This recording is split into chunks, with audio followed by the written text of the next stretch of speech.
Hello student, आज हम पढ़ने वाले हैं त्रिकोणमिति के अनुप्रयोग class 10th NCERT mathematics. Question number 6 तक हम पहले कर चुके हैं और क्वेश्चन नंबर 7 से आज स्टार्ट करते हैं कि भूमि के एक बिंदु से 20 मीटर ऊंचे भवन के शिखर पर लगी संचार मीनार। देखिए, भूमि के एक बिंदु से, भूमि पर आप मान लीजिए हमने कोई बिंदु ले लिया और इस बिंदु से आपने 20 मीटर ऊंचे भवन, एक भवन आपको दिखाया गया है जिसकी हाइट आपको दी गई है 20 मीटर, और इस भवन के ऊपर से एक संचार मीनार लगाई गई है। ये देखिए, ये संचार मीनार है और भूमि के एक बिंदु से इस 20 मीटर ऊंचे भवन के ऊपर जो संचार मीनार लगाई गई है, उस संचार मीनार के तल और शिखर, ये तल हो गया और ये शिखर हो गया, इनके जो उन्नयन कोण आपको दिए गए हैं वो स्टूडेंट 45 डिग्री और 60 डिग्री, देखिए छोटे वाले में 45 डिग्री है और शिखर के लिए आपको 60 डिग्री दिया गया है। और आपको बताना है कि संचार मीनार की जो हाइट है, यहाँ से यहाँ तक की जो इसकी हाइट है संचार मीनार की, वो आपको ज्ञात करनी है। देखिए, बोर्ड एग्ज़ाम में, उत्तराखंड बोर्ड में ये सन 2014 और 2018 में पूछा गया है। तो स्टूडेंट, सबसे पहले आपने क्या करना है, डायग्राम का नाम लिख देना है ABCD। देखिए, इस डायग्राम में भी आपके दो ट्राइंगल्स बन रहे हैं, एक छोटा समकोण बन रहा है BCD, एक बड़ा समकोण बन रहा है ACD। तो सबसे पहले छोटे वाले समकोण त्रिभुज में आप प्रोसीजर लगाएंगे, फिर बड़े वाले में प्रोसीजर लगाएंगे, ठीक है, तब जाके आपको संचार मीनार की जो हाइट है वो फाइंड हो जाएगी। फिलहाल हम इसको जो है DC को X सपोज कर लेते हैं कि माना जो DC भुजा है वो आपकी क्या है, X सेंटीमीटर है, या मीटर, X मीटर ले लेते हैं क्योंकि आपको जो सेगमेंट दिए हैं लाइन के वो सब मीटर में दिए हुए हैं, तो आप इसे X मीटर सपोज कर लीजिएगा। इस प्रकार से आप त्रिभुज BCD की ओर चलते हैं। तो समकोण त्रिभुज आपका है BCD में, देखिए इसमें आपको ये अननोन साइड है DC बट्टे नोन साइड आपकी है BC, इनकी आधार बट्टे लंब आपने किया है और आधार बट्टे लंब को बोलते हैं स्टूडेंट कॉट, ठीक है। और कॉट आपका एंगल जो है छोटे वाले ट्रायंगल के लिए 45 डिग्री है, और आप जानते हैं कॉट 45 की वैल्यू कितनी होती है, 1 होती है। यहाँ पर आप इससे क्रॉस मल्टीप्लाई करेंगे तो आपको CD फाइंड हो जाएगा BC, यानी कि 20 मीटर। देखिए, ये आपका 20 मीटर आ चुका है, X की वैल्यू आपकी 20 मीटर आ चुकी है, X = 20 मीटर। अब आपने बड़े ट्रायंगल का यूज करना है। पुनः त्रिभुज ACD में आते हैं, अब की बार AC/DC, यानी कि लंब बट्टे आधार, इसको बोलते हैं स्टूडेंट 10, ठीक है। और एंगल आपको दिया है 60 डिग्री का, तो 10 60 डिग्री हो जाएगा। AC दो पार्ट्स में डिवाइड है, AB प्लस BC में। AB तो हमें फाइंड करना है और BC हमें दिया हुआ है, बट DC जो है उसको हमने X माना है और 10 60 की वैल्यू होती है √3। AB प्लस BC आपको 20 दिया है, X की वैल्यू भी आपने स्टूडेंट 20 निकाली है, equal to √3/1, cross multiply AB plus 20 equal to हो जाएगा 20√3। इस 20 को आप ट्रांसफर कर देंगे स्टूडेंट, AB इक्वल टू क्या बन जाएगा, 20√3 माइनस 20 आप कॉमन लेंगे तो √3 माइनस 1 मीटर। इस प्रकार से आपको संचार मीनार की जो हाइट है वो फाइंड हो जाएगी। याद रखिएगा, जिस क्वेश्चन में ऐसे दो ट्रायंगल बनेंगे उसमें आपने दोनों ट्रायंगल में जो है बारी बारी से ये थ्योरम लगानी है और फिर जाके आपका क्वेश्चन का सॉल्यूशन जो है वो फाइंड हो जाएगा, ठीक है। इसी प्रकार से देखिए, क्वेश्चन नंबर आपको 8 गिवन है, उसमें क्या लिखा है, एक पेडेस्टल है, उसके शिखर पर मूर्ति लगी हुई है। सबसे पहले एक पेडेस्टल दिखाते हैं और इसके ऊपर से एक मूर्ति लगी हुई है, जैसे पिछले क्वेश्चन में संचार मीनार थी भवन के ऊपर, इस बार पेडेस्टल के ऊपर से मूर्ति रखी हुई है। ये देखिए ये आपकी मूर्ति है और ये आपका पेडेस्टल है। ठीक है, इस बार आपको मूर्ति की हाइट दी गई है स्टूडेंट 1.6 मीटर। पिछली बार आपको ये दी गई थी, ये निकालनी थी, इस बार ये दी गई है, शायद ये निकालनी होगी। और भूमि के एक बिंदु से मूर्ति के शिखर का उन्नयन कोण दिया है। मूर्ति के शिखर को आपने देखा तो उन्नयन कोण 60 अंश है।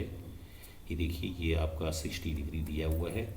और इसी बिंदु से पेडेस्टल के शिखर को अगर आप देखते हैं, यानी कि मूर्ति के आधार को देखते हैं, तो आपको एंगल दिया है 45 डिग्री। तो आपने स्टूडेंट पेडेस्टल की हाइट जो है वो फाइंड करनी है। ये आपको फाइंड करना है, इसको आप एच ले सकते हैं और यहाँ पर इसको आप एक्स सपोज कर लीजिएगा। ठीक है, डायग्राम का नाम ABCD। इस प्रकार से लेट मतलब हम मान लेते हैं कि CD जो है वो हमारा x मीटर है और BC जो है वो हमारा h मीटर है। ठीक है, इस प्रकार से इसको हम मान देंगे। तो आप पहले छोटे वाले ट्रायंगल में करते हैं। त्रिभुज BCD में इसमें BC बट्टे DC बराबर लंब बट्टे आधार, तो क्या लग जाएगा स्टूडेंट 10 45 की वैल्यू आप जानते हैं 1 होती है। क्रॉस मल्टीप्लाई करोगे तो BC और DC जो है आपके बराबर आ चुके हैं और यानी कि ये दोनों की जो लेंथ है वो कितनी हो जाएगी, x मीटर हो जाएगी। चित्र में आप इसको दर्शा दीजिएगा, ये भी x ये भी x।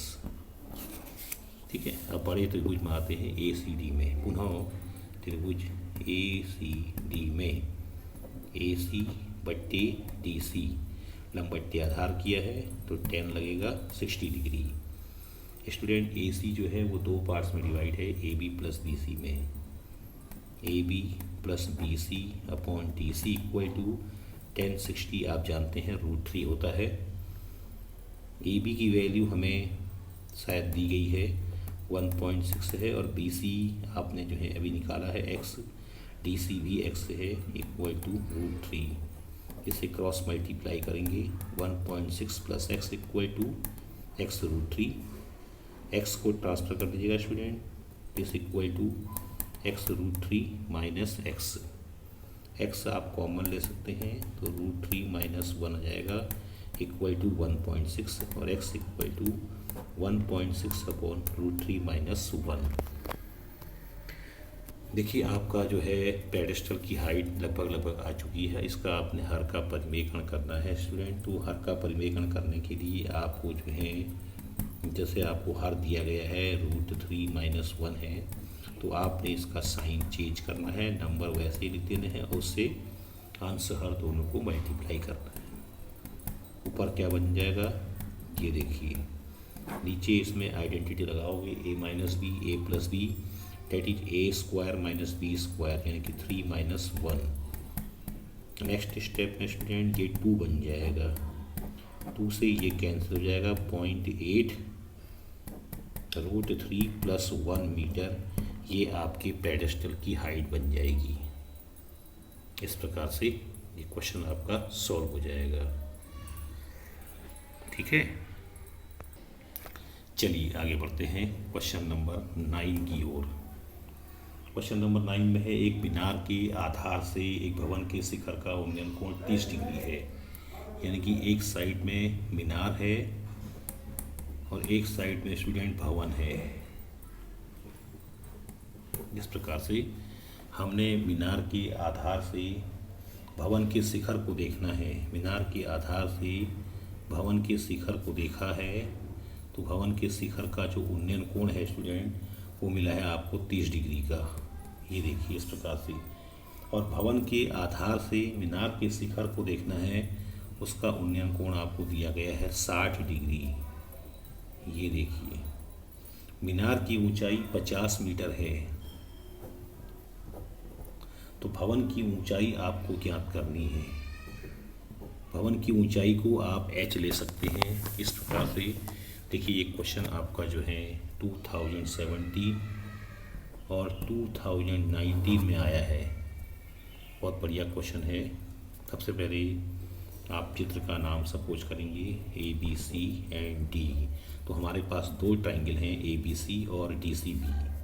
चित्र को देखकर स्पष्ट है कि जो भवन की हाइट होगी वो शायद 50 मीटर से कम ही आएगी। ठीक है, तो दो ट्राइंगल आपके बन रहे हैं। पहली बार हम फर्स्ट ट्राइंगल जो है बी डी सी है, बी सी डी को लेते हैं। त्रिभुज बी सी डी में इस ट्राइंगल को लेते हैं। इसमें आपको जो है बी सी फाइंड करना है, डी सी आपको गिवन है। तो हमने आधार बट्टे लंब लगाया है, यानी कि कॉट। तो कॉट कितना हो जाएगा स्टूडेंट, 60 डिग्री हो जाएगा। ठीक है, बी सी हमें फाइंड करना है, सी डी 50 है और कॉट 60 वैल्यू कितनी होती है, tan 60√3, कॉट 60 1/√3। इस प्रकार से आपको बी सी प्राप्त हो जाएगा 50/√3 मीटर। अभी हमें केवल बी सी प्राप्त हुआ है, लेकिन हमें जो निकालना है वो ए बी है। तो अब हम इस ट्राइंगल में आते हैं ए बी सी में। पुनः त्रिभुज ए बी सी में आते हैं। अब की बार ए बी निकालना है upon B C. B C student अभी आपने निकाला भी है, लंबट्टी आधार किया है तो 10 लगेगा और एंगल आपका 30 डिग्री। ए बी फाइंड करना है, बी सी 50/√3 है, tan 30 की वैल्यू 1/√3 होती है। इसे क्रॉस मल्टीप्लाई कर दीजिए, √3 ए बी इक्वल टू हो जाएगा आपका 50/√3 और ए बी इक्वल टू 50/√3 और ये √3 भी नीचे आ जाएगा। तो ए बी इक्वल टू क्या हो जाएगा स्टूडेंट, 50/3।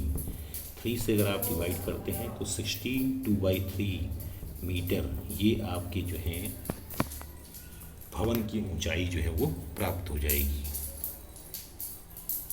ठीक है, ठीक है स्टूडेंट। तो ये क्वेश्चन आपका जो है 9 जो है इस प्रकार से सॉल्व होगा। आप क्वेश्चन नंबर 10 की ओर बढ़ते हैं। एक 80 मीटर चौड़ी आपको सड़क दी गई है। देखिए 80 मीटर चौड़ी ये सड़क है और इस सड़क के दोनों ओर आमने सामने समान ऊंचाई के दो खंभे लगा रखे हैं। ये देखिए दोनों खंभों की हाइट बराबर है और सड़क के बीच में कहीं पर एक बिंदु है और इस बिंदु से हमने दोनों खंभों के शिखर को चेक करा तो उनके जो उन्नयन कोण आपको मिले हैं वो एक खंभे का 60 है और एक खंभे का जो है 30 डिग्री है।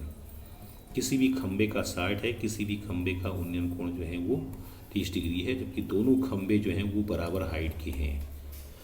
तो आपको बताना है कि इन खंभों की ऊंचाई कितनी होगी, पहला पॉइंट। दूसरा, पहले वाले बिंदु से खंभे की ऊंचाई, ये जो दूरी है वो कितनी है, और फिर दूसरे वाले बिंदु से ये दूरी कितनी है, ये दोनों आपको फाइंड करने हैं। सबसे पहले आप डायग्राम का नाम जो है ए बी सी और इसको आप ले लेंगे डी ई। ठीक है, इस प्रकार से दो त्रिभुज देखिए बन गए हैं, एक ए बी सी और एक डी ई सी। किसी भी ट्राइंगल में हम पहले सॉल्व कर सकते हैं। देखिए सबसे पहले आपको क्या करना होगा कि इस डिस्टेंस को आपको एक्स लेना पड़ेगा, कि माना जो बी सी है वो आपका x मीटर है।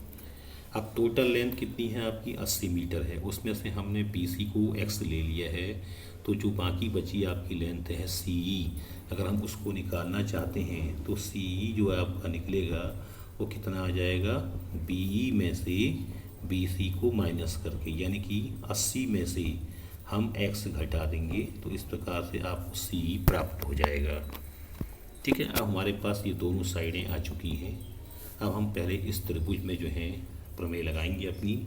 तो त्रिभुज का नाम है स्टूडेंट ए बी सी। इस त्रिभुज में ए बी सी में h/x कर लेते हैं, लंब/आधार।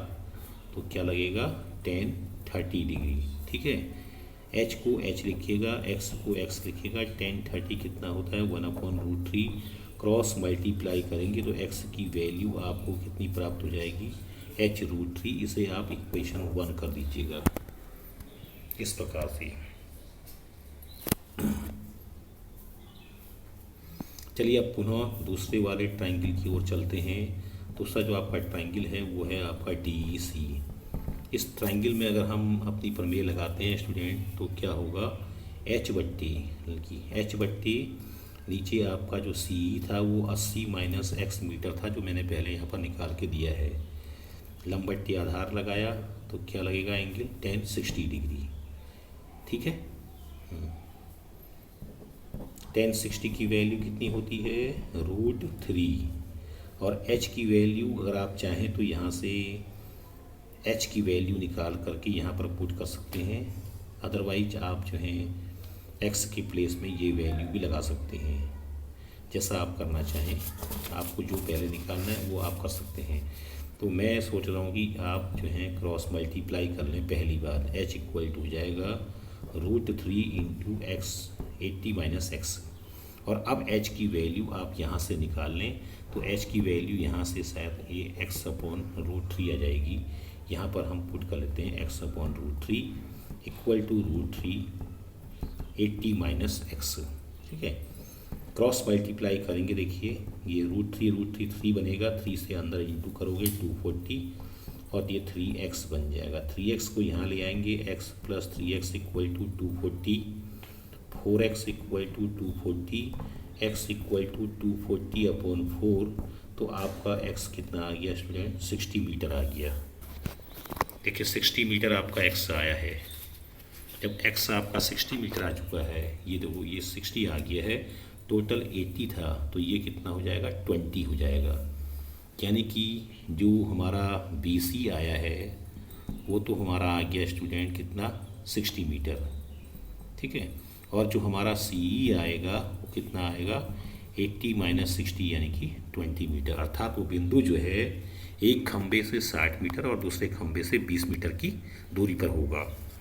अब दूसरा क्वेश्चन है कि हमको खंभों की हाइट भी निकालनी है। तो आप जो है x की वैल्यू यहाँ पर पुट कर दें, खंबे की हाइट आपको प्राप्त हो जाएगी।